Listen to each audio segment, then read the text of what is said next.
Good evening, Metal Faithful, and for those of you who watch professional wrestling, fuck you, Kenny Omega. It is I, the mandated reporter, and frankly, I just got done watching AEW Winter is Coming, and so you'll just have to excuse me on this one. Hey, but for those of you who don't watch wrestling and are wondering what I'm babbling about, it is I, your mandated reporter, and frankly, I'm mortified, Mr. Mark Radulich, and this is the Metal Hammer of Doom.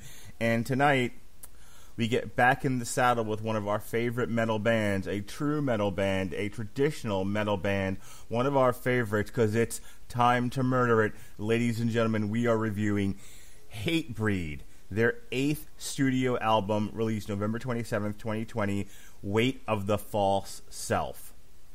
Joining me tonight, as always, is my brother from another mother and my hetero life mate. Ladies and gentlemen, Jesse Starcher, how do you do, sir? Doing fantastic, Mark Radulich. Ready to get into some positivity. Yes, sir. Positively, some good metal here coming from Hatebreed tonight, man. This is going to be a lot of fun. Yeah, that's what we've talked about in the past, and I won't labor too long on this, but, you know, one of the things we like about Hatebreed is for all their aggressiveness, they're super positive, and they did not disappoint on this one. This is... I listened to this today a few times. I was boot scooting around the house while I was putting away laundry, and I'll tell you what, we're going to do 3 songs at a time, but Hatebreed delivered a solid album here, more of what you've come to enjoy from Hatebreed.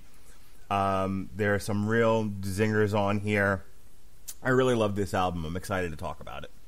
Yeah, it's definitely a Hatebreed album. So, folks, if you are a fan of this band, you're going to enjoy what you hear tonight. So, yeah, man.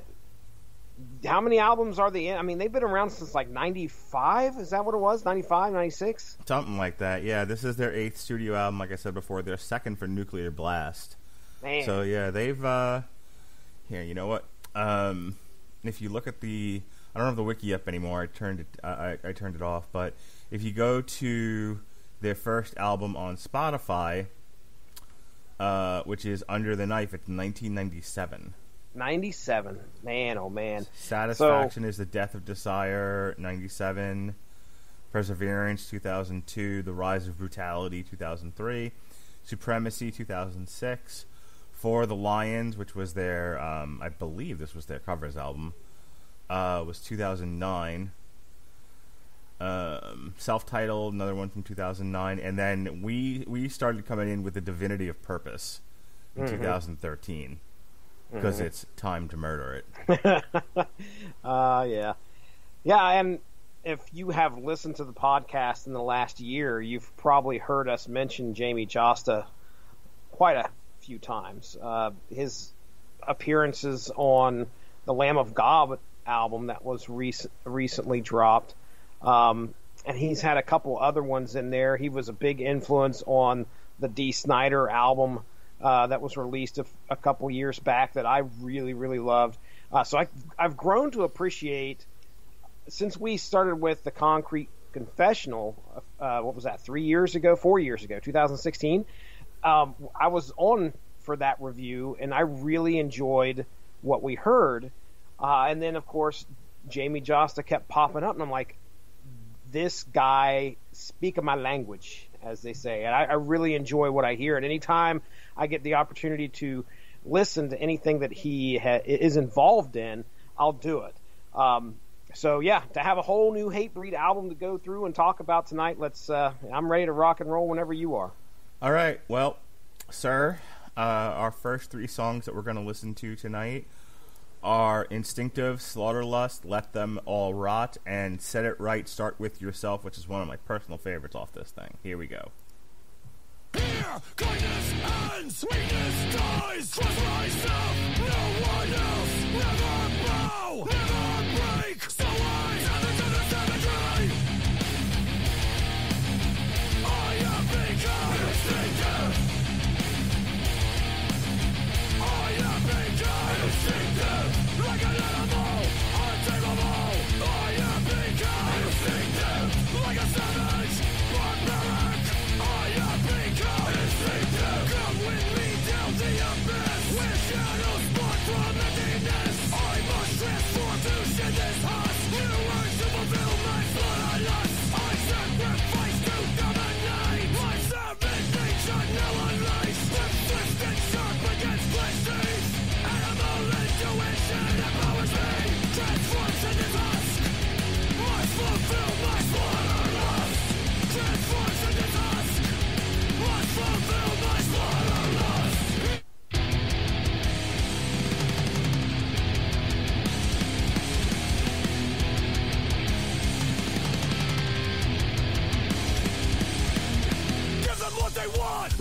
ways to die. Pile all the heads, pile them high. Give them what they want, new ways to die. Pile all the heads, pile them high. Give them what they want, new ways to die. Pile all the heads, pile them high.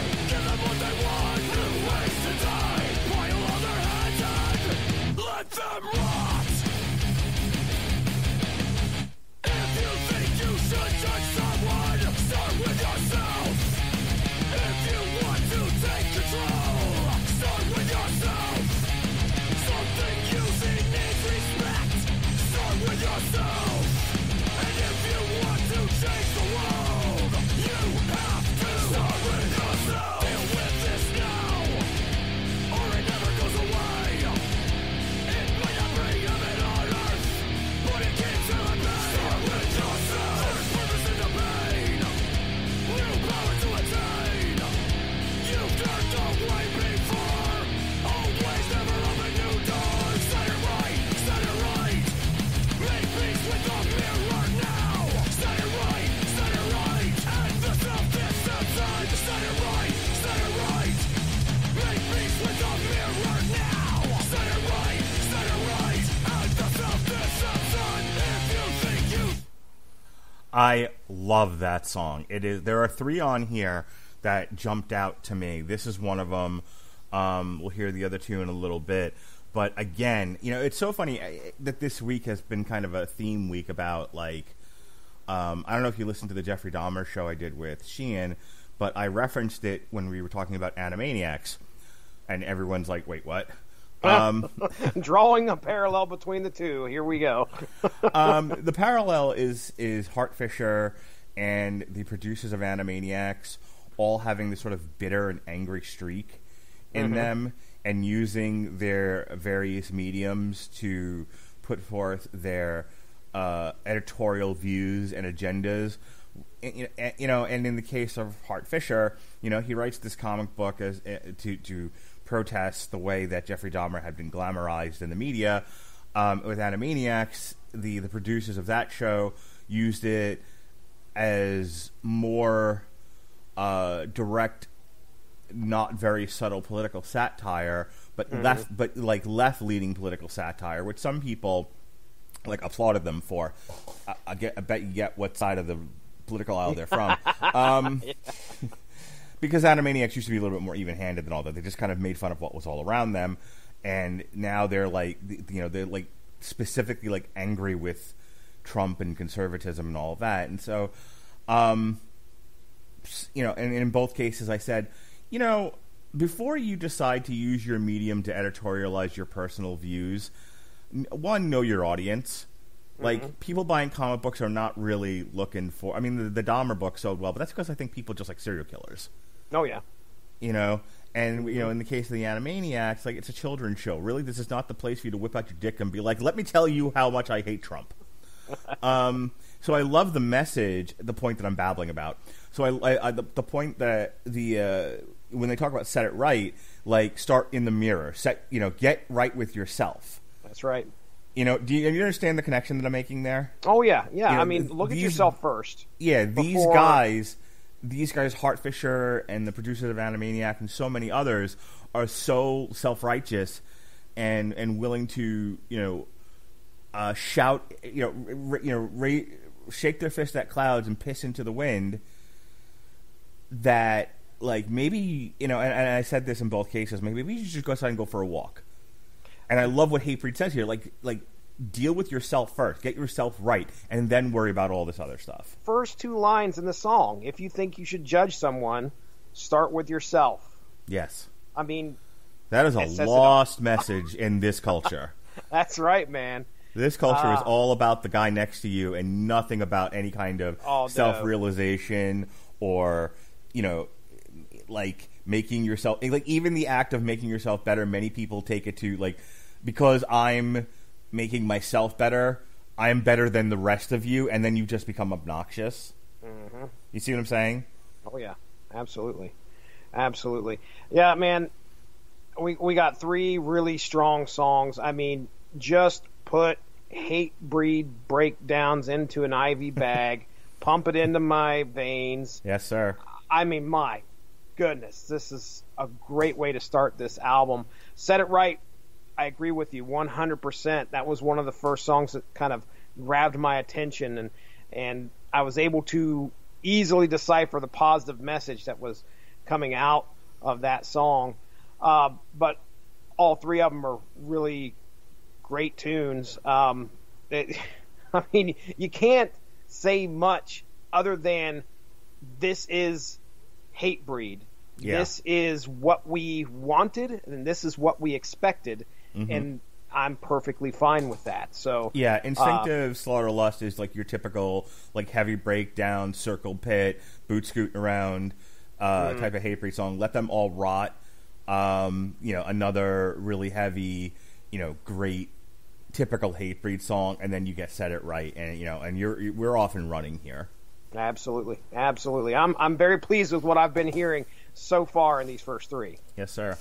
All right, this next set of songs is your title track, and probably my favorite song. This is the one I sent you earlier. I said this is my jam.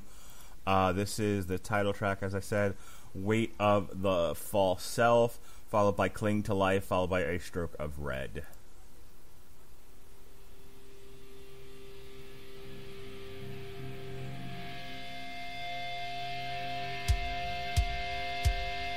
If you wanna make a difference in the world, it means you have to be different from the world you see.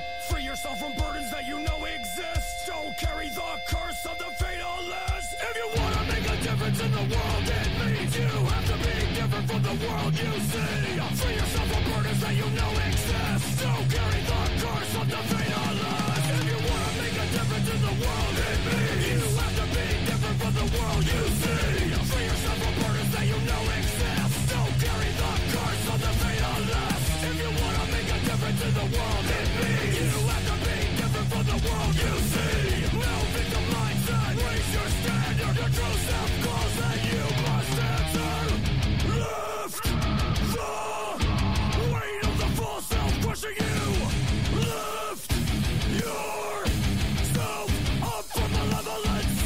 Lift the curse of the fatalist haunting you.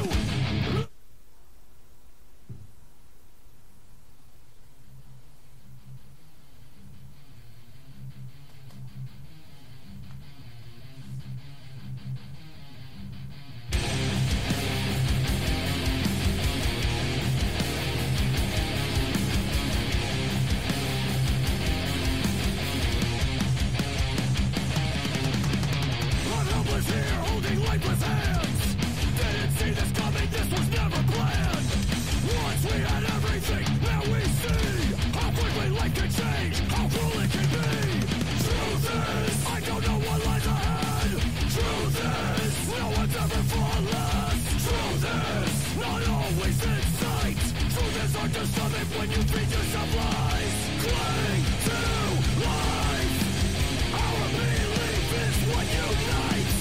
Cling to life. Never let your lows steal your heights.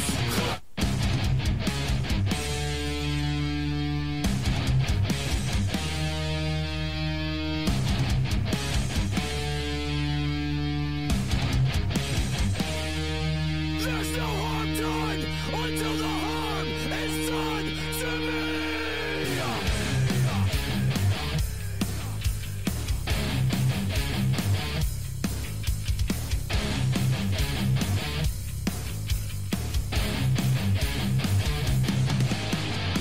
It comes me close as it comes to me, telling me to forget this world. Erase my life, release this ghost, longing for a violent rebirth.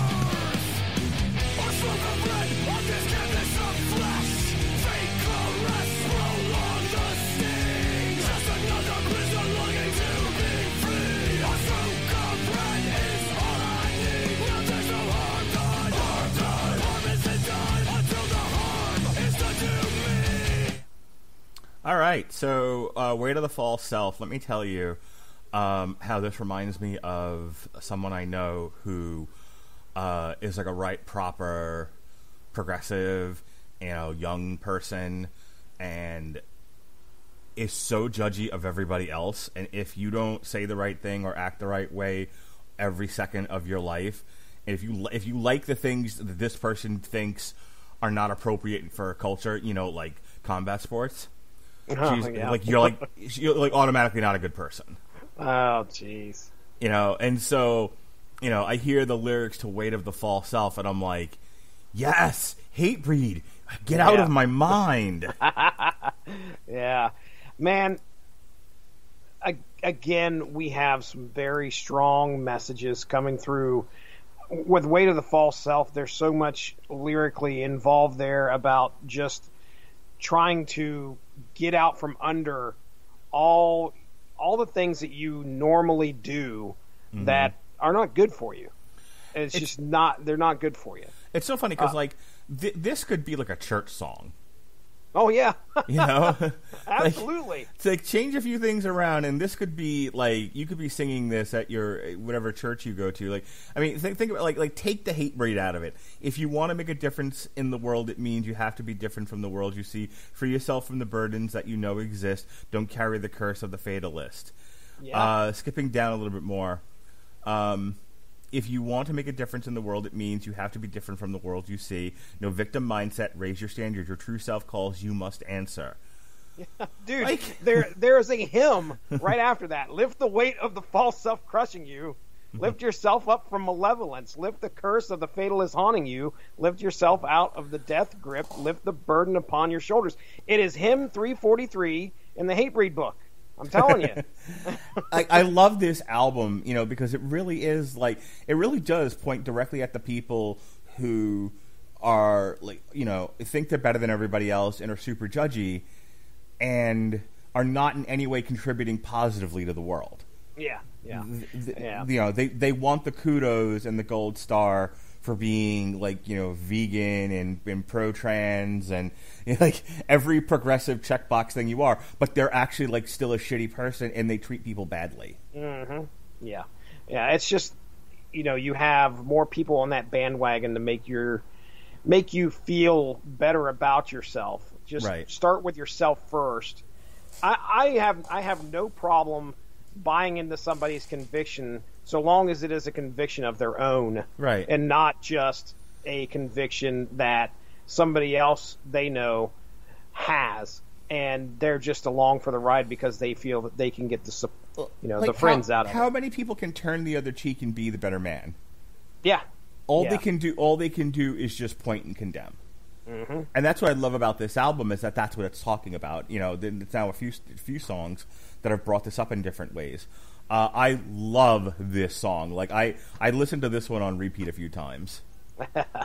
Moving down to Cling to Life, you can tell that is one that deals with the burden of... I got a suicide vibe out of it, but most likely it's about depression and keeping yourself positive in order to... and in clinging to life. I mean, there's some really sad stuff that he gets into lyrically in that song that you could tell he's either gone through that with himself or with somebody or both. And I get to A Stroke of Red. Okay, great song. However, I remember on Concrete Confessional there was a song that was called Remember When, and during the podcast, I remember this vividly. I gave them a hard time because Jamie's sitting there talking about how if somebody came up to him and said, "Remember when," he would be completely upset with them. That's not the way that I view things. I don't remember when. I don't look back at regrets. And I could just see some guy going up to him and going, it was better back then. And then Jamie Jost is just going off on him. He's pulling out his dick and hitting him in the head with it. So I get to thinking about there's no the way this opens up is there's no harm done unless the harm is done to me. Which, okay, you're just sitting there by Jamie and Jamie, you accidentally, do something. Kind of agitates Jamie a little bit. You're like, oh man, sorry, no harm done. And then Jamie just goes off. there's no harm done unless the harm is done to me. So, could you just imagine if we were in some kind of world where Jamie Josta actually talked like his vocals in his songs, and you're trying to talk to him about, having dinner that night, and he just completely starts yelling about what he wants for dinner. There you go. So that's what A Stroke of Red did to me. It made me go on some rabbit hole, but I really do enjoy the song. But there you go.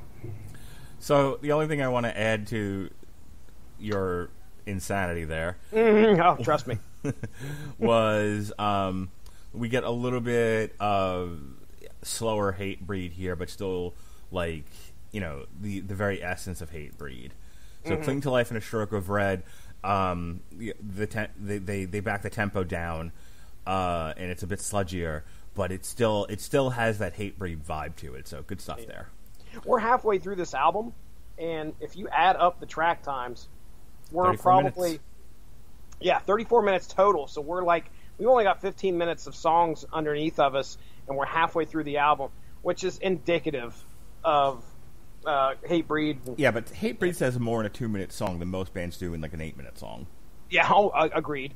And I think we just broached the 3-minute mark on the last 2 songs. Yeah. So this next song we're going to get, the first of these next 3, is actually the shortest song off this album, but I feel has some of the most to say. So okay. I'm ready whenever you are. This collection of songs, Dig Your Way Out, This I Earned, and Wings of the Vulture, features another one of my favorite songs off of here. Just love this album so much. But we're going to hear This I Earned, and I almost sent you that one too, because that's also my jam. Oh, man, we are on point tonight, buddy. I was right there with you. All right, so here we go. Dig Your Way Out, This I Earned, and Wings of the Vulture.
So Dig Your Way Out is super thrashy. Yeah, you can tell that they kind of blended thrash in here, obviously with their with the hardcore. I mean, man, it's. I would say for me, we get to Wings of the Vulture, and my goodness, we've still got at that point 4 songs left, and I'm almost exhausted.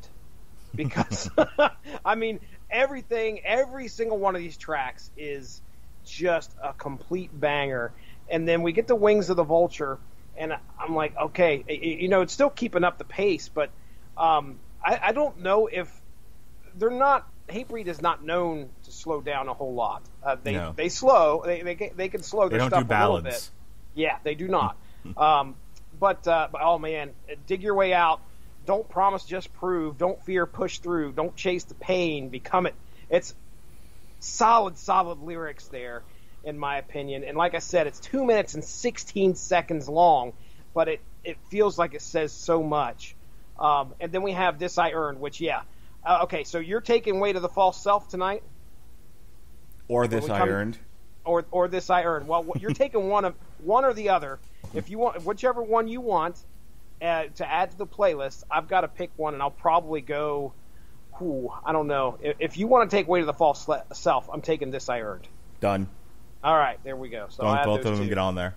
Both of them are on there. So, my notes simply are just, this is a banger. This I Earned is a banger. I really do.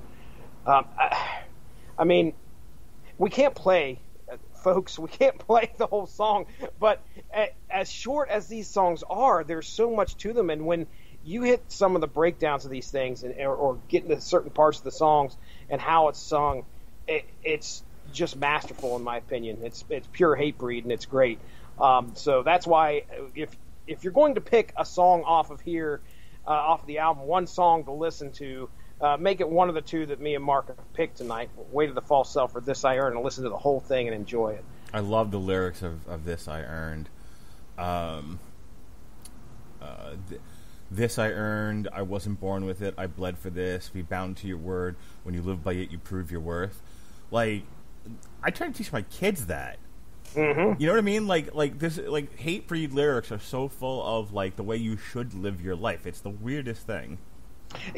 Before we get into our final three here, I hopped onto this is the Metal Hammer website. Okay, this was from April 26, 2016. Hatebreed's Jamie Josta's Guide to Having a Positive Mental Attitude, and I will go ahead and read I'll read the sections they have here, all right? There's always more to achieve. Appreciate your support network. Use the power of music. Do it now. Don't be controlled by emotion. Appreciate the moment. Don't be controlled by emotion. Seems like seems like a little bit of the antithesis of Hatebreed, but there's a nice explanation as to what he means there. He also says, get political. Get some NYHC in your life, Mark Radulich. I know you got plenty of that in your life. And happiness is your choice. There you go. That is from loudersound.com. You can go check that out and read the full article if you'd like to. But yeah, I mean, this is their way and Jamie's way of trying to give us a message about bringing yourself up and being a good person. I think that is his goal all the way around with a lot of the music he puts out there, and just to let you know that you're not alone if you're struggling. There are plenty of people out there that have struggled and have been able to succeed and get past those struggles. But this music is kind of there to help you through that. All right, absolutely, and we're going to go ahead and listen to the final three songs here. We've got The Herd Will Scatter from Gold to Grey and Invoking Dominance. To close us out.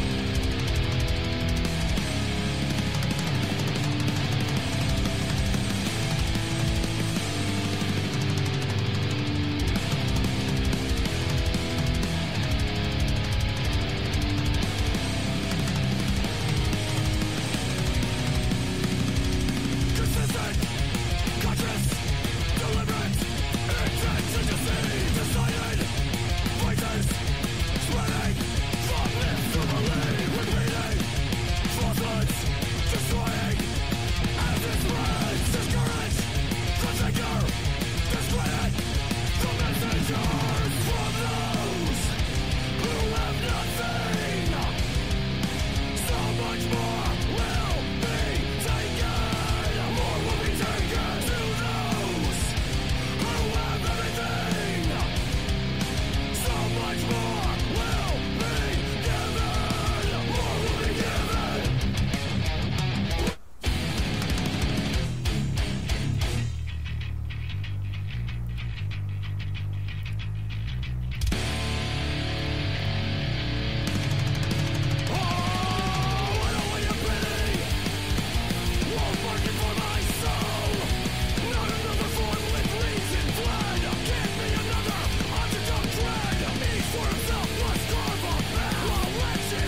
for the kill. Thought you could move the scorpion's nest. Feel the venom in your heart as it seizes in your chest. You thought this was over. It's not over till you take your final breath. As you gasp, I'll be taking back what's mine. I'll put everything on the line. All right, A+. No, A for me. You're like, wait a second, whoa, A+. No, it's just I really like this album. I have no complaints about it. I mean, I think if I had to be like, gun to my head, you have to say something critical about this album. It's probably a little samey. I think if you mix this up with the last two Hatebreed albums, I don't know if I could tell what song was from what album. I don't think they've changed in 3 albums. I remember how much I liked the one with Time to Murder It on it. Hang on, let me go back a second. The Divinity of Purpose. Okay, yeah. And I love that album. It's the first one we did here on the Metal Hammer of Doom, and I think the Concrete Confessional I liked, but I don't think it was as good. I don't think it was as memorable as the Divinity of Purpose. This has like at least three solid songs that I would throw on a mix separate from this. Okay. And the rest of it is solid, and I wasn't bored at all with it. So on the one hand, yeah, it's a little samey, it's a little Hatebreedy, it's a little Slayery. To be fair, one of the criticisms we make about Slayer is, everything sounds like a Slayer album. On the other hand, for the 36 minutes that I was listening to it, I was happy, and none of it was I didn't feel the need to fast forward to the next song. Yeah, it's tough for an album to overstay its welcome when it's only 34 minutes long, which is great. I mean, that's what this is designed to do. It's designed to get in, punch you in the face, and with Hatebreed, they're going to maybe enlighten you a little bit and then leave. I had this album on repeat, and I listened to it 4 times just before I ended work today, and altogether throughout the day, I probably listened to it at least 6 or 7 times. It's short, it's quick and easy to get through. If I want to have to criticize it, like I said, I'm wore out by track 9, man. I mean, that is personally me, though. Somebody else is going to love what they get and be able to go balls to the wall with it, all 12 tracks. I think that's why I kind of started checking out as we get toward the latter, I'd say third of the album. I'm like, okay, well, hey, that might also support your samey argument as well. But I do agree 100%. There's probably 4 songs off of here, easy, that could go on a playlist for me. We picked 2. Go ahead. Hey, real quick, I gotta call an audible and play something real quick. Oh, okay. All right, bring it on. Nothing having to do with, kind of having to do with Hatebreed. Nothing having to do with Hatebreed. I deleted that playlist already.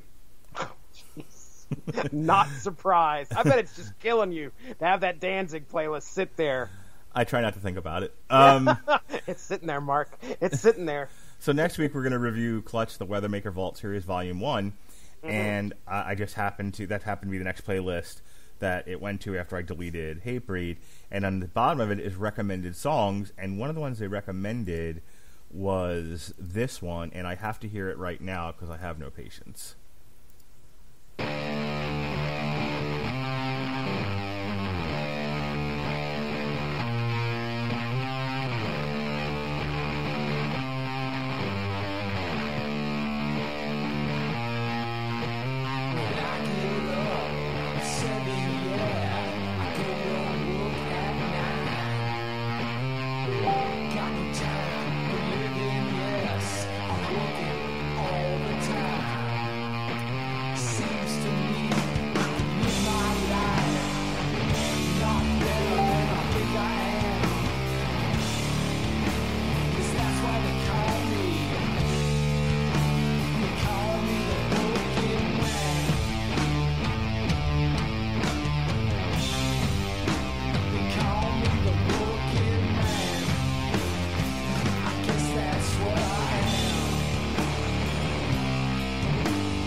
I had to get that out of my system. How much more Fuzz can you have in a song?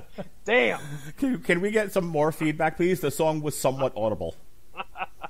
That's a great song. I actually listened to that probably about a week or two ago. Something popped up in one of my playlists. I was like, oh, Fu Manchu did a cover of Working Man. Let's hear it. Yeah, that's I dig that Rush original too, man. Oh my gosh. Yep. Yeah, I'm excited to, assuming COVID doesn't ruin the show for me. It was already postponed from last year, but I didn't get tickets for it. And then Guns N' Roses got canceled and everything got postponed. So to kind of replace a show and find something else to take my daughter to, Primus is actually doing a concert where they play an entire Rush album. Oh my goodness. Yeah, exactly. When worlds collide, baby. So I'm going to take my crazy feminist daughter. Dude, the last couple of weeks, she's read books about Stonewall, the women's movement. She's reading about some Pakistani woman that fought the Taliban. Wow. Yeah. Wow. She's going to be unbearable when she gets to college. Okay. and Lily is 9 or 10? 9.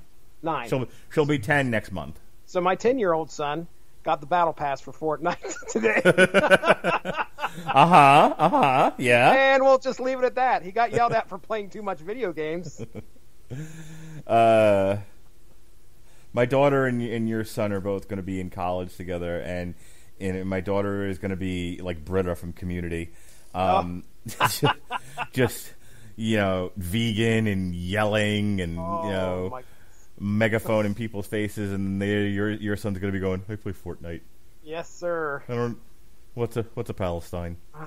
What was I can't remember the character's name. We got Abed, and what was his best friend played by Don Glover? Troy, that's right. So Troy and Abed in the morning. 6 seasons and a movie. 6 seasons and a ugh, God. Oh, when's that coming up? Anyway, I can't wait to get. You got to plug that at least tonight. Yes, I got harangued into watching Community, and so we will review it on TV Party tonight. 2 weeks. In 2 weeks, it'll be December. 2 weeks. December 15th. Sweet.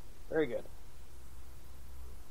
All right, your final thoughts on this album, and then we can get out of here. Oh yeah, hey, spectacular album. If you're a Hatebreed fan, it's a no-brainer. You're going to pick this up, and you're going to be like, yeah, I dig it. I mean, I saw a lot of reviews here giving him very high marks. 8 out of 10 from therockpit.net. Let's go over to Blabbermouth real quick, see if they dropped any. 9 out of 10. Hatebreed. Yeah, I was curious to see what the thoughts, because there's no Wikipedia for this, so I was curious to see what the other reviews were for it. Yeah, well, okay, so that was Blabbermouth. Let me see if we got any other ones here that I brought up. Kerrang, did they give him a number? 3 out of 5. Ooh, that might be. I mean, it's 3 out of 5. That's better than average, I guess. I did watch a few reviews on it today just to kind of get the feel of what people were thinking and how they were receiving the album. One of the reviewers, oh my goodness, I can't remember his name, but I know that he's very, very, very negative sometimes. He seems very elitist in my opinion, but he really dug this album. It was one of the more positive reviews that I've ever seen him do. Mm-hmm. For that to actually be something that he enjoyed, I think to myself, well, this album's got to be able to stand on its own merits, but it does. In my opinion, it's, again, you gave it an A, and I think it deservedly so. We got fantastic, supportive, pro-life, that's probably not the best term here. It's not pro-life. Jamie Joss says, I'm not saying he's pro-life, no. Not that there's anything wrong with that. No, listen. This is me digging my way out, folks. Track 7 on the Hatebreed album. Pull up, Maverick. Anyway. Pull up. You're in a tailspin. This I earned. Oh, anyway.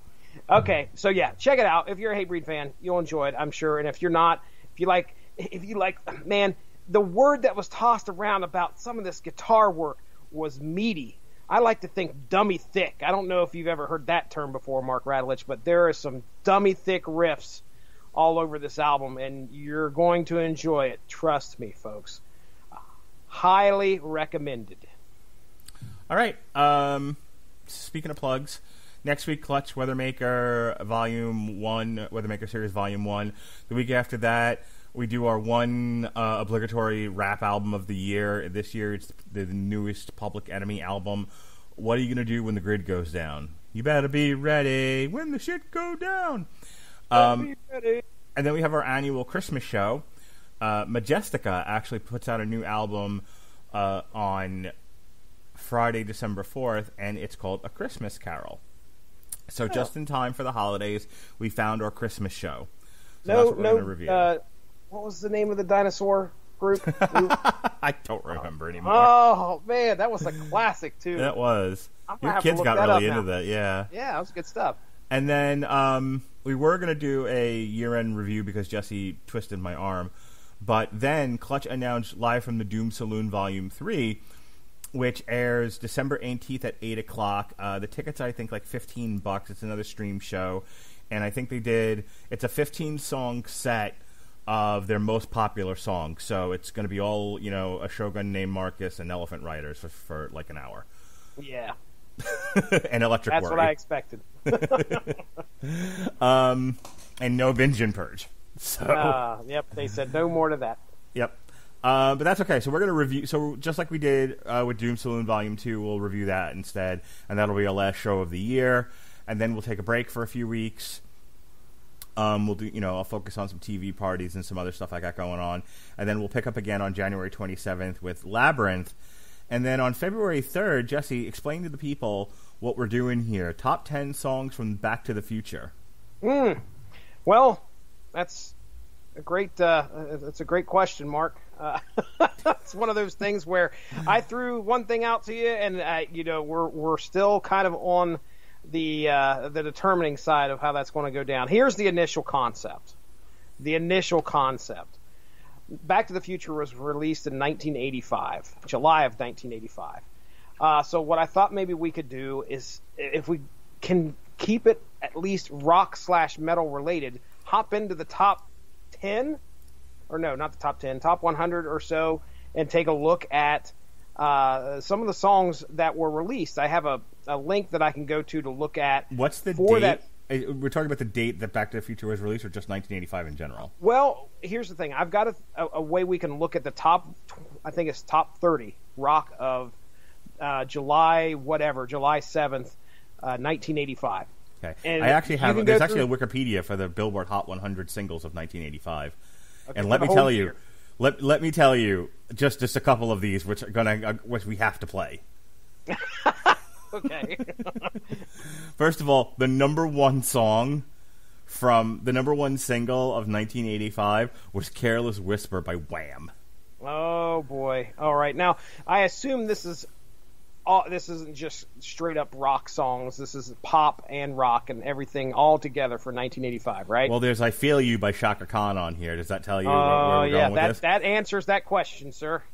Oh my God! Yeah, Huey Lewis in the News, "Power of Love," number 15. Yeah, the week that Back to the Future released, I think it was number 7, and then probably shot surely closer to the top as the weeks rolled on.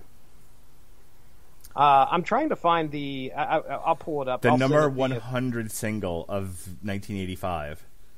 Tell me. "Sugar Waltz" by Sheena Easton.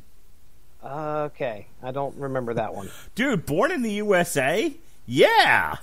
There's some great stuff in 1985 that came out. Yeah, man. "California Girls" by David Lee Roth. So our top 100 songs of the year, this isn't for the week, this is for the year, 1985. According to Tunecaster.com, I'll go 10 to 1 here. You ready? Number 10. Of course you're ready. Thanks for answering. Just be quiet. Go. Number 10, "Forever Man" by Eric Clapton. Okay. Number 9, "Don't You Forget About Me" by Simple Minds. Yes, sir. Number 8, Stevie Nicks with "Talk to Me."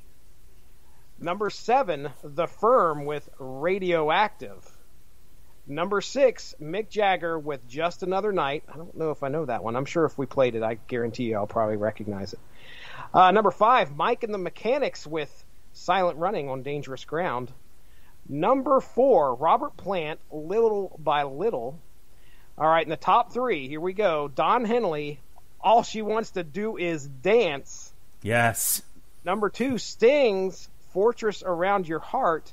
And then number 1, as most requested by my aunt for karaoke for me to sing, Dire Straits, Money for Nothing. There may actually be a video out there of me jumping off a couch and hitting myself with a rake singing that song back in 1990. Before I die, you and I need to do karaoke, Money for Nothing, Chicks for Free. Oh, my goodness. I want my MTV, sir. Oh, we need to duet on that.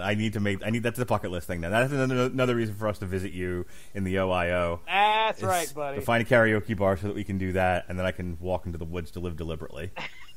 All right. Check it off. All right, so the top 10, we'll do the top 10 songs that are closest to rock our and hearts. metal.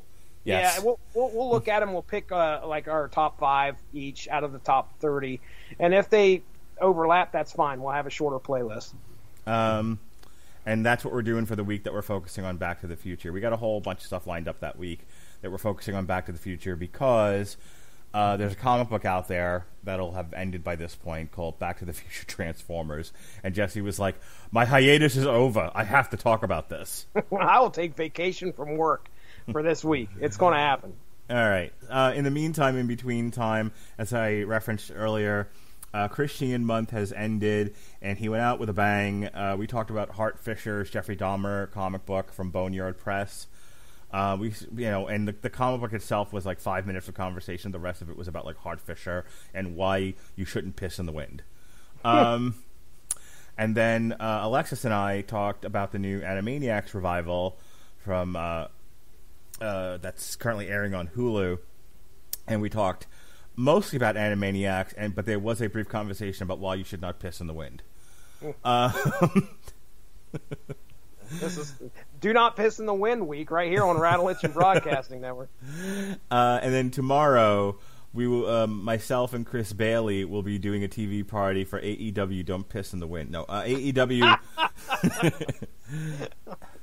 AEW Winter is Coming, or as I like to call it, AEW Fuck You Kenny Omega. Oh, yeah, subtitled. There you go. And if the stars align and a king is born, then myself and Robert Winfrey will be doing some commentary for Errol Spence versus Danny Garcia.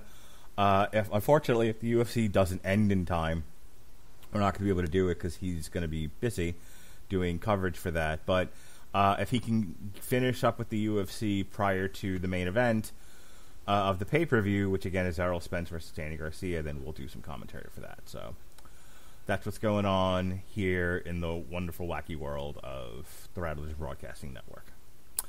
And if you're besides doing the Metal Hammer of Doom, Jesse will be deigning to hang out with me and Chris Sheehan for the Superblog team up, where we look at Captain Confederacy. So we got that also yes, on. Sir. That's going to be a lot of fun.